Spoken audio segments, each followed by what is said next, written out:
Yo, we are out of the office. We are in the Buckhead Theatre in Atlanta. We got like 7 cameras switched up around here so you can see what's going on the stage. And we're going to talk about a little automotive news as well. Hey. Maybe Reddit too. All right, so we're coming to you a little late today if you kind of count on the live stream. My flight, and by the time I got through, did you know Atlanta has traffic? Atlanta Holy crap. My Uber driver took me the scenic route. I have seen now every side street from the airport, I know all of Atlanta to the Buckhead Theatre, which is in the north side of the city. Oh, it's just unbelievable. The traffic here is wild, but we're in a really, really cool space. Like this little area that we're in Buckhead is actually super walkable. There's like some coffee shops and restaurants. That's like next. My Lyft driver this morning was telling me like there's a bunch of great little restaurants around here, all of which we probably won't get to do. Nope. But hey, if you ever come to Buckhead, you got a little spot. Because here, show them the stage. Show them the stage. Flip them the stage. So here's a live shot of what's going on the stage right now. If you're listening on the podcast, you got to go check it out. We set a camera on the stage, drum kit setting up, lights, backdrop, chairs, guests. If you walk in the place, you see wristbands and lanyards and stickers because we have hundreds of people registered to show up here in, I don't know, it's like 8 hours. 8 hours. It's going to be a nuts, fun night. Yeah, I was actually talking to a couple of the people that, you know, the like stage managers and stuff for the theater, and just to hear them kind of talk and banter about auto, you know, they're like, what are you doing here? Why are you doing this? You guys are kind of crazy. Like, this is not a show that we've ever heard of. And so, but it was cool to hear them kind of, you know, every time you say auto, everyone's like, everybody's got a story. Everyone got a story. So, hey, if you're not sure what we're doing, you didn't know, go to asotox.com. If you're in the Atlanta area or you can get here by 6:30 p.m., you can come here. We will let you in for free. Let's go. At this point, asotox.com. And if you can't be here, which most of you can't, we are recording tonight. We're producing a full live stream, and we will be live streaming it on Thursday at 1 p.m. Eastern. Yes. 1 p.m. Eastern. You can also check that out on LinkedIn. Follow us on LinkedIn, or just go to asotox.com. You click watch the live stream, and you can watch the live stream. Hey, let's get into some stuff. Let's talk a little news. We're following a story from Toyota. We are following the story from Toyota over last few days. We've just been watching some of their announcements from their dealer meetings, but it has been quite a roller coaster week for them. After the news of their EV plan announcements yesterday, which we talked about in our show, Wall Street had some serious rose-covered glasses for their stocks as they rose over 5% yesterday. The president of the factory, the battery electric vehicle factory, Takero Kato, who's a hero, had stated that Toyota is targeting a driving range of 1,000 kilometers, so 620 miles. They were like, hold on. Here it goes. Oh, you got your 400 miles? Hold my beer. Yeah. And they aim to produce about 1.7 million EV vehicles by 2030. I wish we had the 2030. Yeah, we have the band here. They can play it live. Yeah, they could have played it live. They've set a goal of achieving 1.5 million all-electric vehicle sales per year already by 2026. So that's across all of their factories, and selling 3.5 million all-electric vehicles annually by 2030. So this is a massive change of tune as the regime has changed over about 6 months ago, and Wall Street is loving it. Obviously, we talked yesterday about the voting machine, the weighing machine. Right now, pure voting machine. Everybody's excited about everything that's happening with Toyota. I actually think the 5% raise is not a voting machine. It's a weighing machine. I think people weren't paying attention to the weighing machine, and the people who know that you never bet against Toyota when things were dipping were buying. Yes. Right? Because Toyota is like, who historically has bet against Toyota and won? No. Nope. It doesn't happen. Why? Because this is another example. This is going to go down the history books. I said this to Koji Sato and Akio Toyota are in the private rooms. They're going to be like, told you so. Okay. Right. Yeah. They weren't stressed. And I said this. They don't look stressed, obviously, actually. Everyone right now is looking at Tesla. They are the market leaders. Their market cap is larger than the next, I think the next 10 or so automakers combined. But when you look at Toyota, for all of the American manufacturers, GM and Ford and some others that are just like big in the news, pushing the boundaries. Toyota is still 4x any of their market caps, and this is just a driver on that. Speaking of continuing to get bigger, oh boy, stop! No segue time. button today. We'll get that. Lithia continues its wild growth trajectory over the last 5 years as they completed the purchase of 14 dealerships from Virginia-based Priority Auto.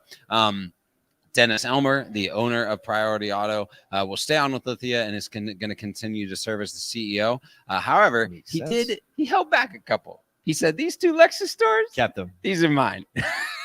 I mean, that's like the best kind of deal. Like you keep the ones that you love, the ones that you're kind of like most connected to. You're like, you can't have these. Yeah. You can have those. You know, Brian DeBoer, when we were talking with him at NADA at the Auto Team America event, you know, they showed if you had invested $1,000 in these companies, you know, it was like in 2000 and whatever, I can't remember that, but they had all the biggest companies, Apple, Google, Tesla, all those. And you know who would have been worth the most at the bottom of that list?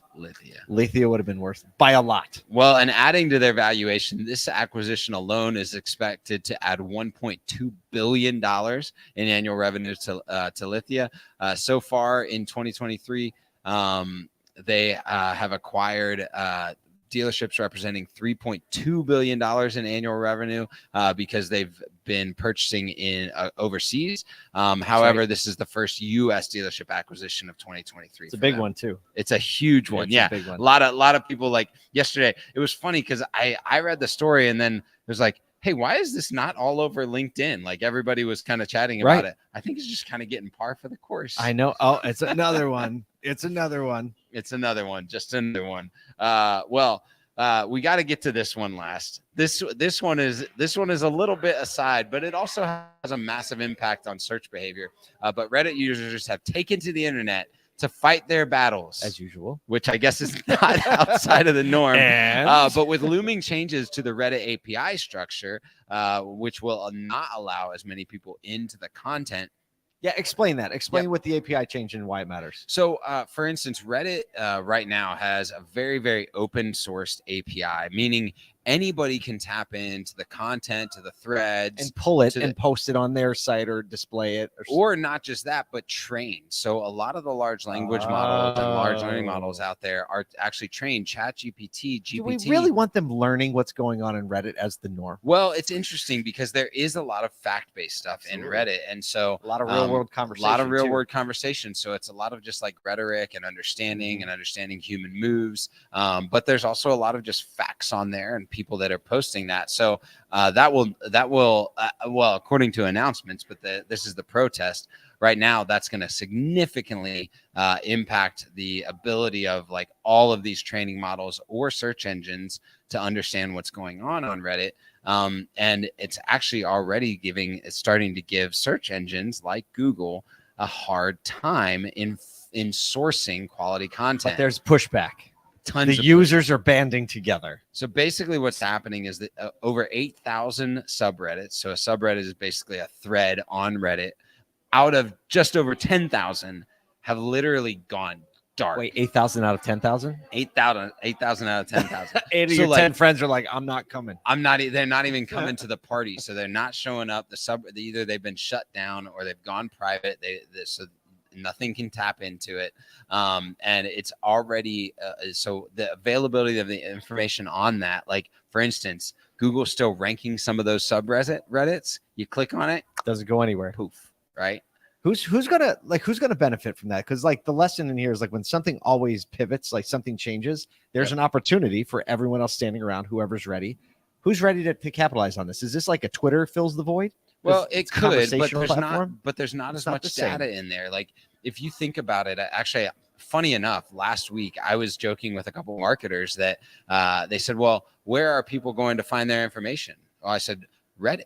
That like a ton of shopping behavior happens on Reddit. A ton of like question asking. You know, it's almost like the new Consumer Reports for younger generations is happening on Reddit. So I think like when you think about where your brand is positioned, you know, if you haven't thought about like engaging in Reddit threads as a sales organization, it's something that you'd want to do, but this totally changes that ability. And just even recognizing that your shoppers are doing some level of research on Reddit is important. And so this changes that. Well, right? people have an opinion on Reddit. If you didn't get that already, we posted episode 1 of More Than Cars, our docuseries on Reddit, and we had a couple people with a couple feelings, which I think is the best place for us to be. It's like great. We have to get the feelings out. Like I was working with a dealer group several years ago, and we were rebranding, and it was like, hey, listen, when we start talking about the car business and not just about a price and a payment, people are going to have some feelings. Oh, yeah. Right. So be ready for the feelings. And the only way to get through that, just like any relationship, any friction, you have to get it out in the open before you can heal it, before you can fix it. So Reddit, we got it going on Reddit. Reddit's a conversation, and we'll see we'll probably follow this story and see if anything happens, if anything changes about the availability of all these conversations, because it has a massive impact on how the internet interacts. All right. Well, look, we're at the Buckhead Theatre. Show the stage again. Show them the stage again. You're setting up the stage. If you're in Atlanta, go to asotox.com, get a ticket, come see us tonight. And if not, go to asotox.com, join the live stream tomorrow.